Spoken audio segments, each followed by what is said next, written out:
Hello and welcome to The Quest on Rajya Sabha TV. I'm Rakhee Bakshee. This show gives you a deep insight into the life, career and vision of a leading personality. And the guest this time with us is Dr. Devi Shetty. He's a well-known cardiac surgeon and it's a privilege to have him here. Thanks for coming for the show, sir. Thank you very much.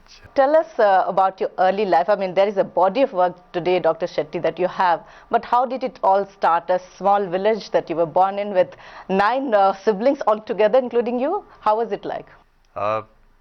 It was tough when I was a kid. I'm the 8th of the 9 children.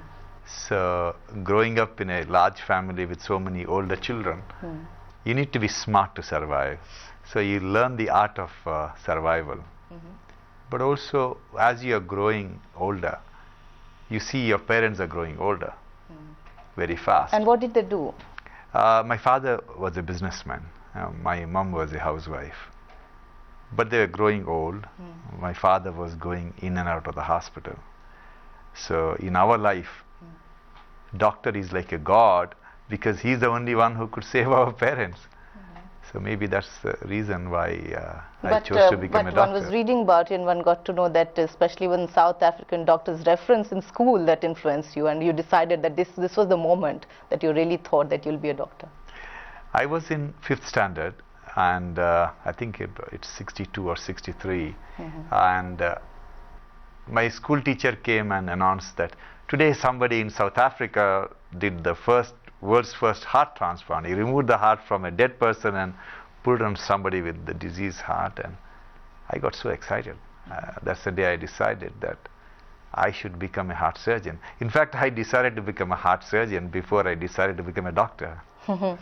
And how do you think then surgery as such, especially your specialized surgery and that to heart surgery, was like in that period when you were kind of starting it all? I mean, you studied from Bangalore, I mean those days, and finally we'll talk about when you went abroad, but that period in India, how did it look like?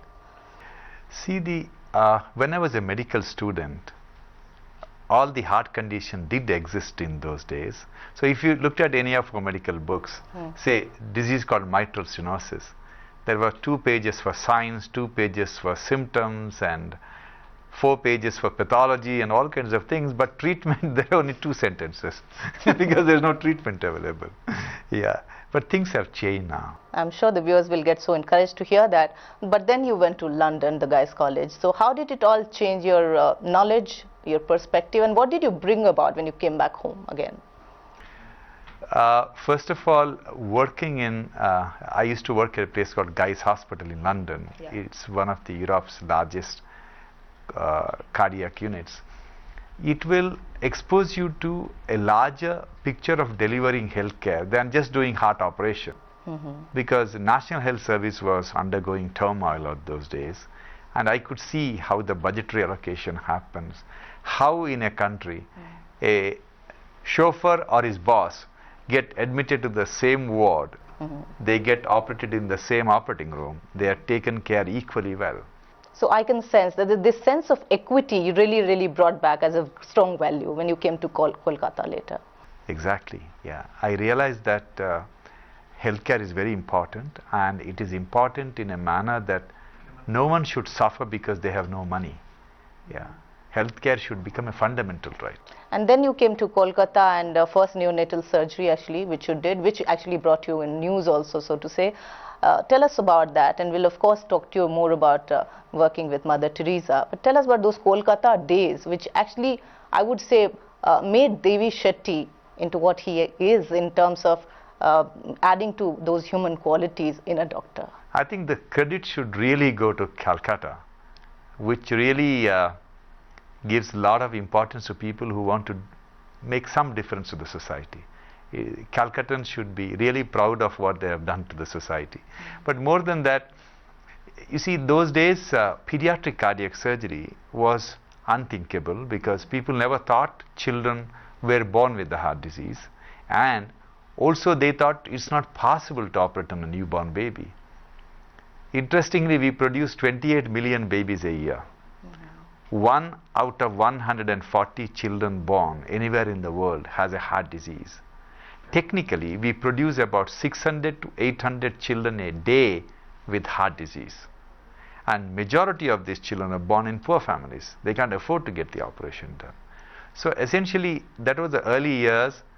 First of all, we needed to prove that heart surgery can be done on children, and it can be done successfully, and it can be done with the low cost.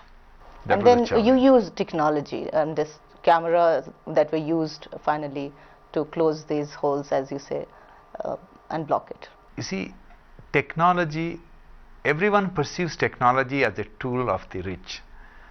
Technology gives the rich people what they always had in a better format. But technology will give poor people what they can never dream of having. Poverty in this world will be wiped out in our lifetime by using technology. You will be amazed at what technology can do. And tell us about those days of working with Mother Teresa. I mean, it was my early days in Calcutta, and when I was operating one day, my anesthetic, those days there are no mobile phones. Okay. There was a call, and the caller said that I needed to visit a patient at home. And I was operating, and I said, you know, I'm a surgeon, I don't make house calls. And the caller said, if Dr. Shetty makes the visit, it will perhaps transform his life.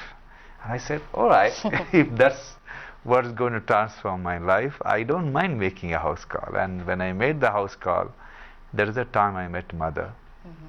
And I can tell you that, you know, I'm a doctor, I'm a scientist. It's very hard for people like me to believe that somebody with flesh and blood like me is like God. But believe me, she was like God. Yeah, she's not like us. I've been with her for more than 5 years. That influence, of course, has remained with you. See, I really learned so much from her teaching. One of the very important teaching which always it's got etched in my mind is a statement that the hands that serve are more sacred than the lips that pray.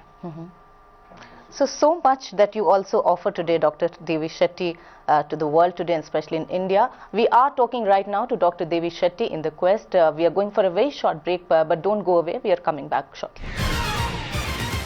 You are watching The Quest right now on Raj Sabha TV, and we are talking to Dr. Devi Shetty, and we will now talk about his journey further when medical career in India saw a different dimension altogether.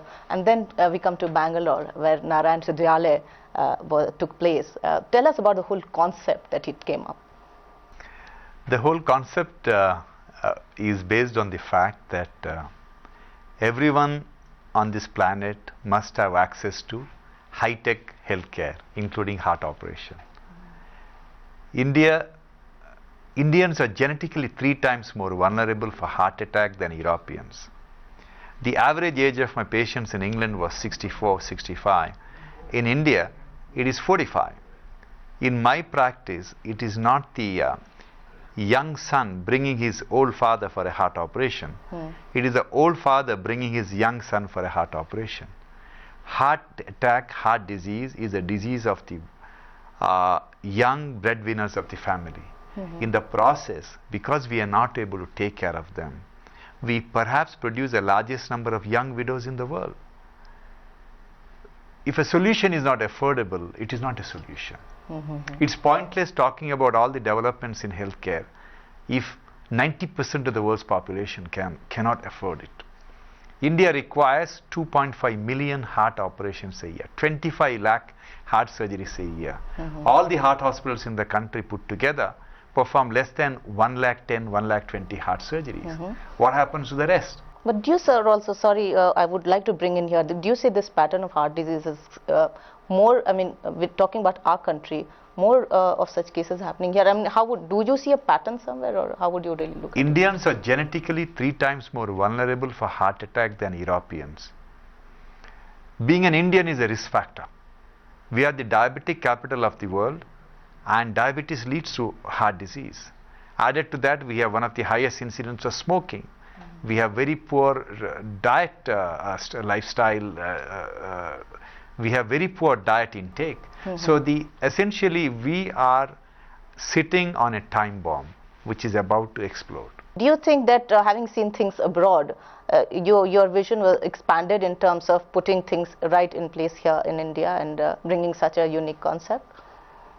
You know, when you work in different parts of the world, especially the first world country, your idea about healthcare dramatically changes. It becomes an entitlement for the people. So essentially we have seen what the first world healthcare is, and we believe that India can become the first country in the world to dissociate healthcare from affluence. It is going to happen. We can do it when other countries like China may not be able to do it, because we produce the largest number of doctors in the world. We produce the largest number of nurses in the world. We produce the largest number of medical technicians in the world. Outside the US, we have the largest number of US FDA approved drug manufacturing units. We have everything going for a fantastic healthcare delivery. But what are really the challenges? I mean, I would also say that the government is trying its best, but the challenge is enormous. And then you have doctors and nurses and paramedics in huge numbers, but still it's a huge gap of really serving to the largest segment. So how do you think this gap actually can be bridged? This can be easily bridged. See, the missing link is the cash money to pay for the healthcare. Working class and poor people don't have the cash money. So 10 years ago, we launched a health insurance called Yashaswini. We convinced 1.7 million farmers to contribute 5 rupees per month. And the state government agreed to become a reinsurer. It's a state government scheme. And we managed to do even heart operation with 5 rupees per month. We had 400 hospitals across the state. Today we have nearly 4 million farmers who are contributing 10 rupees per month. They can get any operation done, including a heart operation. So do you think it's a sustainable model? It has grown and become very successful over a period of 10 years. 10 years is a long time to know whether a scheme is viable or not. Essentially, we have phenomenal tools. We have 900 million mobile phone owners. Assume that 600 or 700 million are active. They spend 150 rupees per month just to speak on the mobile phone. If you ask them to pay 20 rupees extra, they don't mind. Then we would have covered the life of more than 600, 700 million people. So you see that now India is witnessing a major change in terms of people like you who are giving it a new path altogether, and you're hopeful that all this can really take a new dimension altogether, as you're saying that everybody has a right to get good medical health care. Indian doctors, Indian nurses, Indian hospitals will not only transform the way the healthcare is delivered in India, we will be influencing how the healthcare is delivered across the world. We have to just liberalize the medical education, nursing education, because in the Western countries, medical profession is not attractive. Medical profession is attractive to children coming from deprived families, because they have the fire in the belly to work for 16 to 18 hours a day and prove that they are good in whatever they are doing. But our medical education is not yet open to that level. We need another 500 more medical colleges in India. Most of the medical colleges are in southern India. 67% of the medical colleges are in southern India, but 67% of the population lives in northern India. That's a very good observation. Yeah. And so essentially we need more medical colleges in entire northeastern hill states. All the disturbed states which is backward, we need a medical college, so that students from those states will become doctors. And when one person from one family becomes a doctor, within 5 years, entire family will be lifted from the below poverty line to the above poverty line. I'm sure all the viewers who are listening to all this will be very encouraged and happy that Dr. Devi Shetty and his thought is traveling to many areas, and he thinks that medical healthcare should reach to everybody. You're watching The Quest right now, and we are talking right now to Dr. Devi Shetty. Don't go away. We're coming very shortly. So you are watching The Quest, and we are talking to Dr. Devi Shetty. Very engaging conversation, very enlightening, I'm sure, to many. Now you're also going into joint venture with, I think, some foreign country, and you think that that will also help in expanding things elsewhere. We are building a hospital, a super specialty hospital in Cayman Island. The government of Cayman Island approached us to set up a health city because they want to add a new revenue source for the island, which is currently dependent on financial services and tourism. They want to add medical tourism. And they came to us because They thought only Indian hospitals can work out the low-cost model. And you will be pleased to know that Cayman Island government is the only government in this world, other than the Indian government, which recognizes Indian degrees. That was the condition. We told them that we would love to set up a hospital, but you should recognize our degrees. And they recognize the degree, and our Indian doctors, nurses are going to run the hospital. Is that very satisfying? Because as you're rightly saying, that India is looked at sometimes as a country which is really struggling with, all these challenges of providing either healthcare, or challenges of poverty here, or challenges of getting marginalized and not getting access to many things that one needs. So how do you really look at somebody else looking at India? See, first of all, Rakhee, health sector is going to drive the economy of the 21st century. And in that industry, we are in a phenomenal position to dominate. Primarily because, as I said earlier, we produce 28 million babies a year. These children, when they grow up, all you have to do is give them the skill. Make them as doctors, nurses, technicians, hospital administrators, research scientists. They will conquer the world. The future asset is not going to be oil or steel. It is going to be the knowledge, skilled workers, what you can produce out of the children we produce. They are not the liability, they are the asset. They are going to take us to the next level in the whole evolution of the society. These ideas look so nice, and you're of course working genuinely so much on it. But talk about doctors who today become doctors or take medical degrees thinking that it's more about money rather than any service that one should offer. This is primarily because government has failed to build medical colleges.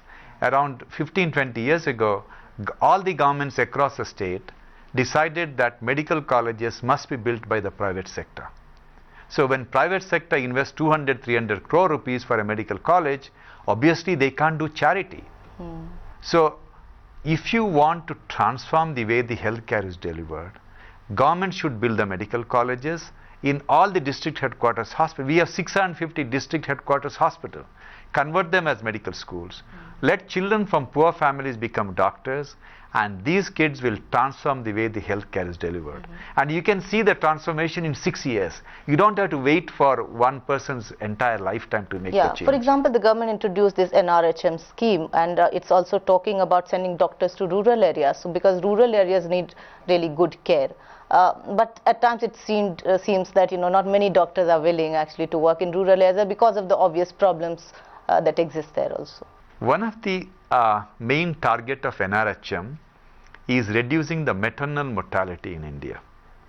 In our country, every 10 minutes, one young lady dies in the process of giving birth to babies.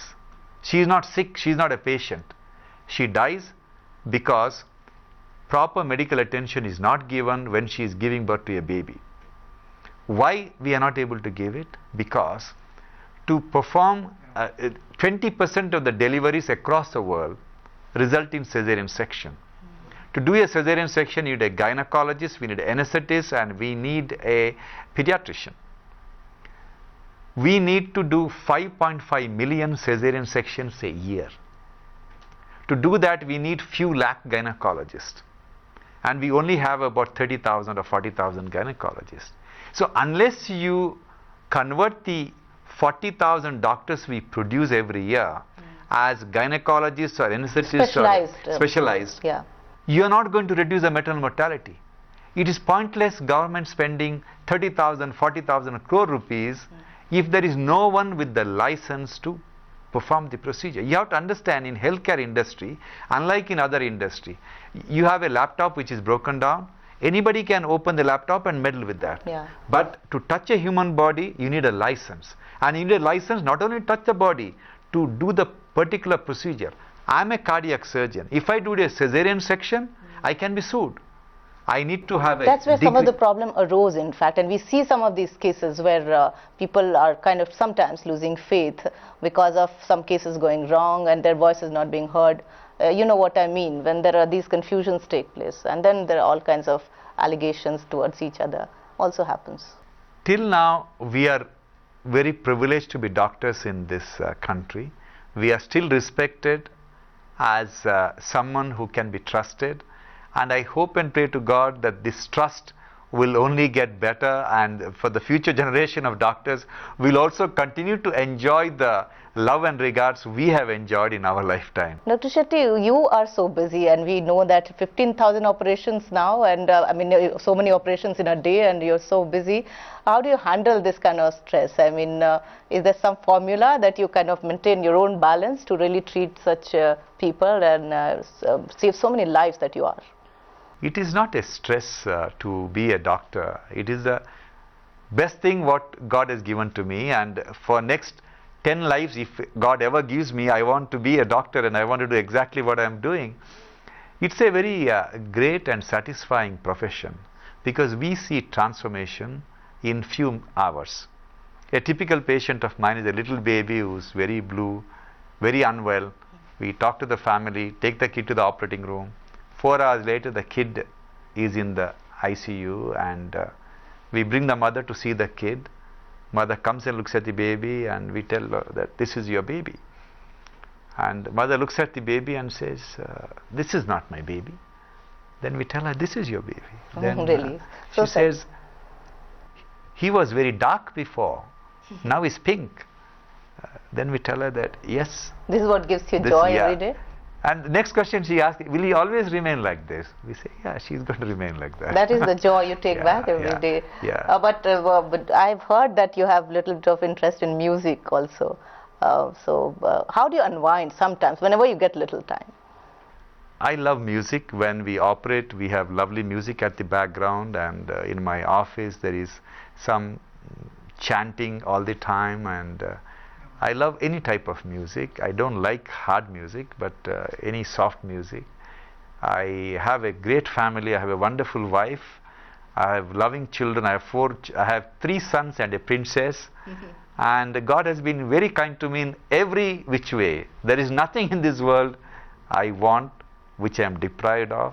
Everything what I wanted. I'm sure this bliss should travel to so many of us today. But talking again about India as such and the kind of health situation we have, do you see now at this stage that we are in, a lot of lifestyle developments are taking place, and related to that would be diseases. So how would you look at the current challenges in terms of the patterns of lives that are changing and the diseases that are coming in accordingly?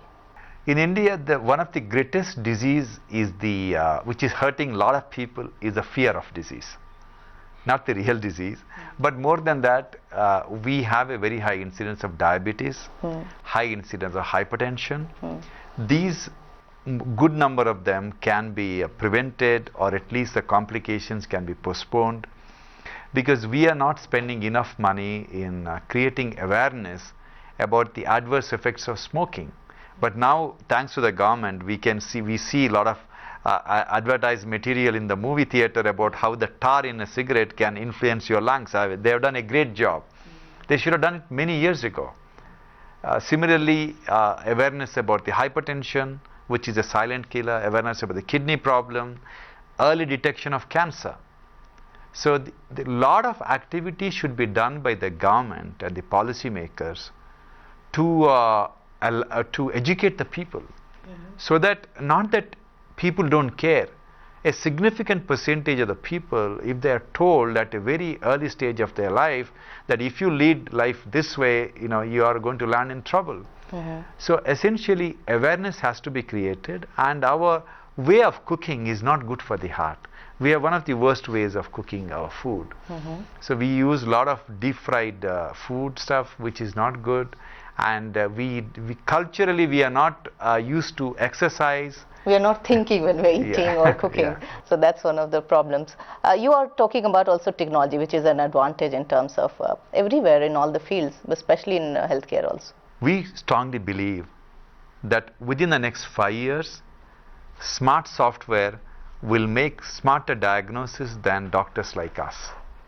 And within 10 years, it will become mandatory for all of us to get a second opinion from the software before starting the treatment. It's going to happen.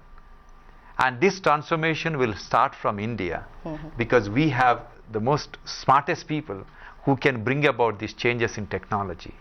And then it will get acceptable in different parts of the world. I know you will find it difficult to believe that a software can make better diagnosis than doctors, but we should be humble enough to admit that that is a reality. So how, Dr. Devi Shetty, now the vision that you have, that how health is managed in India, you look at the whole sector. I mean, what is the vision at this point right now? We believe that there will be major reforms in healthcare. There will be a lot of policy changes in healthcare. One always feels that corporate hospitals are very expensive, private healthcare is expensive. But one never really finds out why it is expensive. 1 acre of land in Delhi costs few crore rupees. Then the building costs so much of money. I'll give an example. The electricity bill paid by a private hospital. There are various tariffs for electricity bill. The lowest is for the farmer, then the housewife, then the industry. Highest tariff is paid by the kind of a entertainment industry, that's the movie theaters and shopping malls. They pay 7 rupees per unit. That's the highest electricity tariff. And hospitals are in that entertainment industry. So, you know, the private hospitals really do not get that kind of a support yet, but it is changing now. Now more and more governments are coming forward. They are giving the land free of cost. They are giving a lot of concessions. And all these things are going to make a difference because we need to add 2 million beds. We are short of 2 million beds. So these many beds cannot come from the government alone. It can't come from the private sector as well. So on the whole, there will be major reforms which will bring healthcare to everyone. And we would need many more Devi Shettys for doing that actually. Thanks a lot for talking to us, Dr. Devi Shetty, and we wish you all the best. Thank you. And here we were talking to Dr. Devi Shetty and you were watching The Quest. Thanks for watching. Bye.